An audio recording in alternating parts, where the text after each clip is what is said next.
My name is Uddenfeldt. I'm the former CTO of Ericsson as well as of Sony Mobile. I've been in the wireless industry for 35 years. I always liked wireless because it's kind of a natural way of communication. And I also realized there is a lot of room for all the things I have learned, like digital signal processing, telecommunication theory, and all of that. I joined Ericsson in 1978. Ericsson has great people, great technology people, and great business people. That was really a very entrepreneurial business. It was run by a guy called Åke Lundqvist. He was on his way to really create Ericsson Radio as becoming the world leader in analog cellular. So I started with research on what became GSM, and it was a great vision we had to make really handheld communications. It required a lot of complicated signal processing. It started in my lab. We were doing some early trials with TDMA technology. We had chosen TDMA because that's much more cost-effective solution because we can have multiple calls on the same radio frequency. We managed to get it work, and we also then managed to get the GSM standard to be in alignment with our technology.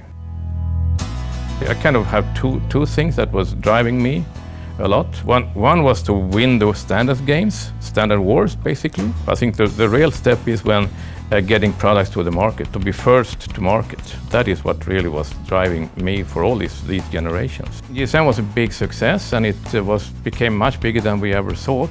We needed a new technology for internet access, for wireless internet access. We could not just use GSM or TDMA or CDMA because they were all basically voice standards. We developed something we call wideband CDMA, which was like a 5 megahertz CDMA technology. And we could provide at least 10 or 20 times more data capability than any other technology. We formed a corporation, and then we managed in a very successful way to drive this into a 3G standard. We started this in the early 80s. Of course, we couldn't imagine that it was going to be like 5 billion GSM subscribers in the world. The other thing is the way we have been able to get data in such high speeds. I mean, now we provide more than 100 megabits per second. When we started, we were struggling we had 10 kilobits.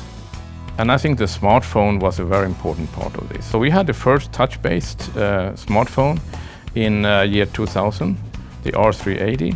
Then came Silicon Valley, Apple, and also Android, and that really changed it in a dramatic way. So then we converged that company from a feature phone to a smartphone Android company. Eventually now, it is all about US leading the industry. And I think the smartphone has been a very important part of that. So of course, that I think today is what used to be coming from the global scene is now driven from the US scene.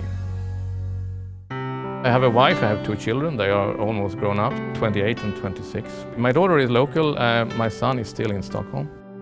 I'm an outdoor person. I like to be outdoors. I was brought up just outside Stockholm, and it's great. You can do sailing, you can do skiing and golfing and those things. We basically now have this communication between people. We have really established that in a way that I could never dream of when we started this. And of course, at the same time, when we look at the future, it's not just about communication between people, it's also about communication between things. As I said, I think it's fantastic to see how the technology that I have been part of innovating, how they have become such fantastic successes. It's been really great for me to be able to innovate so many times with new technologies and to see how successful they have become in the market. Ericsson has this vision about having 50 billion devices within 5-6 years from now in 2020. I mean, the implication for society on this is just fantastic. Not only on people, but also on the society as a whole. So that is, it's a great journey to have been part of this.